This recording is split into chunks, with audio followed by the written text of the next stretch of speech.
میرے دوستو، اللہ تعالیٰ نے ہم کو اسباب بطور امتحان کے دیے ہیں کہ اس میں رکھ کر کے اللہ تعالیٰ یہ دیکھیں گے کہ آپ کیسے چلتے. رسول صلی اللہ علیہ وسلم نے فرمایا، دو باتیں فرمایا دنیا ہری بھری اور میٹھی ہے. کہ کیسی ہے؟ ہر آدمی کو دنیا ہری بھری اور میٹھی لگتی ہے. مثال دی ہے جیسے جانور کو جب پہلی بارش ہوتی ہے اور جو سبزہ اگتا ہے وہ ہرا بھرا اور میٹھا ہوتا ہے، اور جانور اس کو خوب چرتا ہے، پیچھے سے مارے تو بھی نہیں ہٹے گا کیونکہ اس کو ایسا لذیذ لگتا ہے، ریشم کی طرح وہ نرم ہوتا ہے.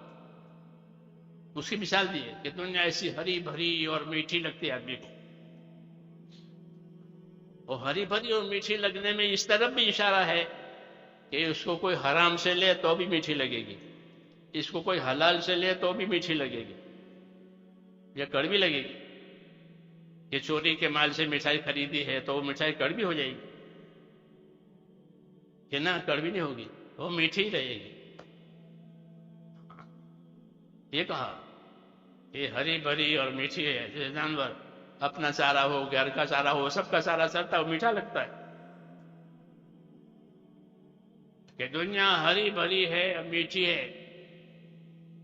کوئی بھی لے، رشوت سے لو تو بھی میٹھی لگے گی، اور رشوت سے لو تو بھی سارے کام بن جائیں گے. رشوت کے مال سے شادی ہوگی؟ رشوت کے مال سے بلڈنگ ہوگی کہ ہوگی؟ رشوت کے مال سے علاج ہو گیا؟ ہوگا. جی ہاں، یہ بات ہے، سمجھائیے کہ دنیا ہری بھری اور میٹھی ہے. اور اللہ کی کیا ترتیب ہے؟ کہ اللہ کی ترتیب اس ہری بھری دنیا میں یہ ہے کہ اللہ تمہیں ایک کے بعد ایک کو اس پر لائیں گے. کہ پہلے ہمارے دادا تھے، یہاں، اس کے بعد ہمارے ابا آئے، اور ابا کے بعد اب ہم ہیں. یہ فرمایا وَإِنَّ اللَّهَ تَعَالَى مُسْتَخْلِفُكُمْ فِيهَا. ایک کے بعد ایک کو کوئی اپنے ساتھ لے کے نہیں لے جاتا. یہ دادا تھے سب لے گئے، اب ایسا نہیں ہے. وہ دادا بھی چھوڑ کر چلے گئے، وہ ابا بھی چھوڑ کے چلے گئے، اب ہم ہیں پوتے. پھر پوتوں کے بعد کبھی ان کی اولاد ہوگی، ایک کے بعد ایک. تو اس ترتیب میں اللہ کا کیا مقصد ہے؟ کہ دنیا دکھانا مقصد ہے، یا اس کا ہرا بھرا ہونا مقصد ہے، یا اس کا میٹھا ہونا دکھانا کرنا نہیں. اس کو ہرا بھرا بنا کر کے امتحان بنایا ہے، اس کو میٹھا بنا کر امتحان بنایا ہے کہ کون اس میں اللہ کے حکموں کی رعایت سے چلتا ہے اور کون اللہ کے حکموں کو توڑ کر کے اندر گھستا ہے. یہ دیکھنے کے لیے ہے. وَإِنَّ اللَّهَ تَعَالَى مُسْتَخْلِفٌ فِيهَا فَيَنْظُرُ كَيْفَ تَعْمَلُونَ. پھر دیکھیں گے تمہارے عمل کیا بنتے ہیں. اس میں آدمی اپنی اپنی چیزوں میں گھس کر اپنا عمل بناتا ہے، اس کا وہ ذمہ دار ہے. اس کا وہ ذمہ دار ہے کہ اس چیز میں گھس کر کے کیا عمل کیا، حاکم نے حکومت میں کیا عمل کیا، تاجر نے تجارت میں کیا عمل کیا، زمیندار نے زمینداری میں کیا عمل کیا. اپنے عمل کا وہ ذمہ دار ہے. اس لیے فرمایا کہ ایک کے بعد ایک کو لا کر کے اللہ تعالیٰ تمہیں دیکھے گا کہ تم کیا عمل کرتے ہو. اللہ کے نبیوں کی تعلیم یہ ہے کہ ہر آدمی اپنے اسباب میں امتحان میں ہے. اس امتحان میں کامیاب ہونے کے لیے وہ کوشش کرے، محنت کرے. کہ کون سی محنت؟ کہ اللہ کے حکم والی محنت کرے. جب اللہ کے حکم والی محنت کرے گا تو کیا نفع ہوگا؟ کہ اندر کا یقین بدلے گا. سب سے پہلی بات کہ اللہ کے حکموں کی محنت میں یہی سمجھا جاتا ہے کہ کرنے والا ایک اللہ ہے، اور جو ہوگا وہ اللہ کے حکم سے ہوگا. اللہ راضی ہوگا تو حالات ٹھیک ہوں گے، ناراض ہوگا حالات بدل جائیں گے. یہ دعوت ہے. تو جب اس حکم کی اس لائن کی محنت ہوگی تو اندر کا یقین بدلے گا کہ جو ہوگا وہ تو اللہ سے ہوگا، اللہ کے گھر سے ہوگا نہیں، پھر اللہ کو کیوں ناراض کروں. اس لیے رخ بدلتا ہے دین کی محنت سے. دنیا کے اسباب میں پھر وہ اللہ کے حکم کو لے کر کے جاتا ہے، اللہ کے حکم کو لے کر کے جائے گا، اللہ کے حکم کے ساتھ جائے گا. اور یہی مقصد ہے. اسباب کو اللہ نے ہم پر حرام نہیں کیا ہے کہ اس کو چھوڑو، چھوڑنے کی دعوت نہیں دی ہے کہ چھوڑو گھر کو، چھوڑو کاروبار کو، چھوڑو بیوی بچوں کو. کہ چھوڑنے کی دعوت نہیں دی ہے. کہ کیوں کہ اللہ نے یہ سب چیزیں بندوں کے لیے پیدا کی ہے. اللہ کہتے ہیں میں نے تمہارے لیے ساری چیزیں پیدا کی ہے.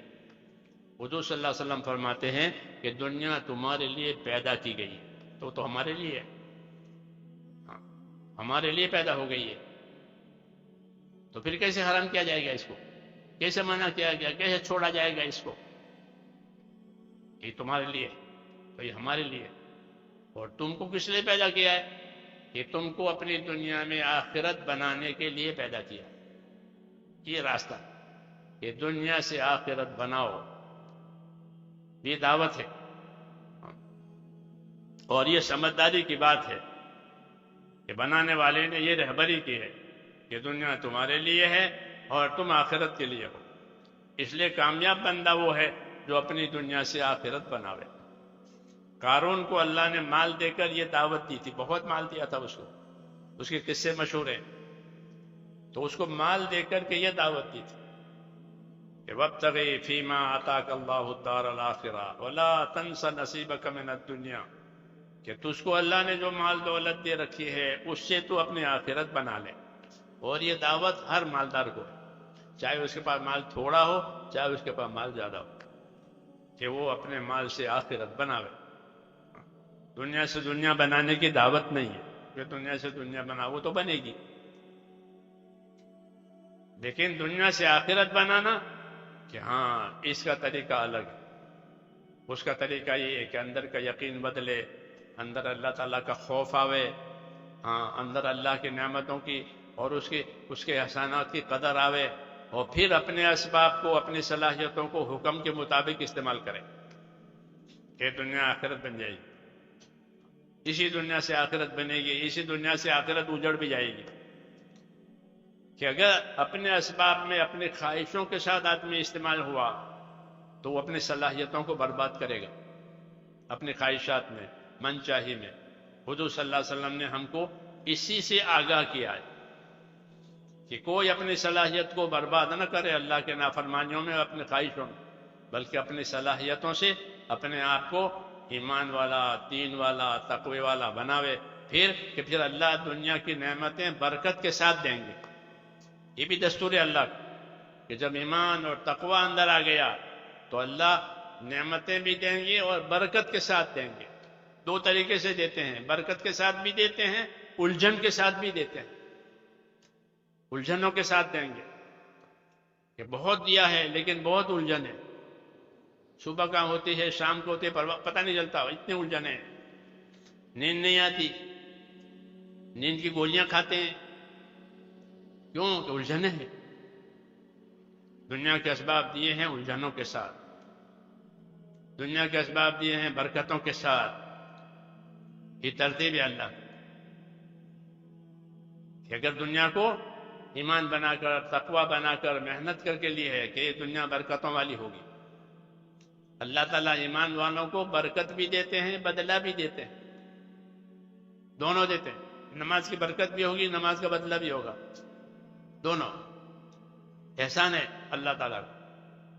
راستہ برکتوں کا بتایا ہے کہ اللہ سے دعا مانگو کہ اللہ ہمارے تمام کاموں میں برکت ہے.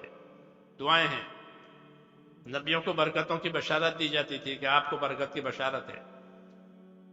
کیوں کہ برکت جو ہے وہ ایمان کا سایہ ہے. جب ایمان تیار ہوگا اندر تو برکت ضرور آئے گی. جیسے درخت کھڑا ہو گیا تو سایہ ضرور پڑے گا. درخت کھڑا ہو گیا تو سایہ پڑے گا نہیں پڑے گا؟ وہ سایہ ہر وقت رہے گا، ہر روز، اور پھل وقت پر آئے گا. ایسا ایمان والے کو کہ ایمان والے کو اس کی صحیح محنت اس کی برکتیں دیں گے، دنیا میں بھی دیں گے، موت کے وقت بھی دیں گے. اللہم بارک لی فی الموت و فی ما بعد الموت، اور موت کے بعد بھی برکت دیں گے. جی ہاں. اور بدلہ کہ بدلہ اپنے وقت پر دیں گے، بدلہ قیامت میں دیں گے، کیونکہ قیامت بدلہ دینے کا دن ہے، یوم الجزاء. بدلہ دینے کا وقت تو وہ قیامت ہے، وہاں ذرے ذرے کا حساب کر کے اللہ تعالیٰ دیں گے یہ آپ کا بدلہ. تو ایمان والوں کو دنیا برکتوں کے ساتھ ملتی ہے. برکتیں کس کی ہے کہ حکموں کی. برکتیں کس چیز کی ہے کہ طریقوں کی، کہ حکم کو سنبھالا ہے، طریقے کو سنبھالا ہے، اس کی محنت کی ہے. اس لیے دنیا برکتوں کے ساتھ، تو وہ دنیا آسان ہو جاتی ہے. آسان ہونے کا مطلب یہ ہے کہ اپنی حاجت بھی پوری ہو جاتی ہے اور آخرت بھی بن جاتی ہے، دونوں ہو جاتے ہیں۔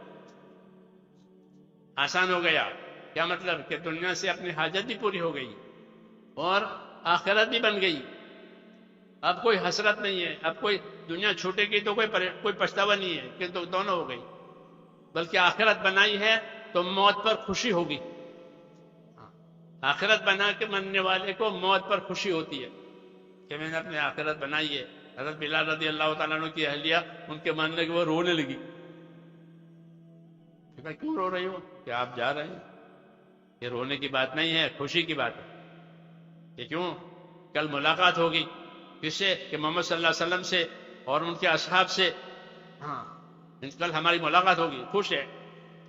بات کیا ہے کہ اپنی دنیا سے اپنی آخرت بنائی، اور یہی میرا جو ہماری دعوت ہے، تمام نبیوں کی دعوت ہے۔ کسی نبی نے دنیا میں دنیا نہیں بنائی کہ دنیا بناؤ، یہ کہا کہ اپنی دنیا سے آخرت بناؤ۔ اگر دنیا سے آخرت بنائی تو وہ دنیا صاف ستھری ہوگی، وہ دنیا بھی پاک ہوگی، صاف ستھری آخرت کی وجہ سے، اور آخرت کے عمل کی پابندی کی وجہ سے جو دنیا ملے گی پاکیزہ ملے گی۔ ایمان والوں کو اللہ پاکیزہ دنیا دیتے، پاک دنیا۔ من عمل صالحا من ذکر او انثی وهو مؤمن فلنحینہ حیاۃ طیبہ، کہ جو ایمان لائیں گے، اعمال صالحہ کریں گے، ان کو دنیا میں زندگی جینے کے لیے پاک زندگی دیں گے، پریشانیوں سے، گناہوں سے، دوسری تمام آلودگی سے پاک، برکتوں والی دنیا، چین والی دنیا، اطاعت والی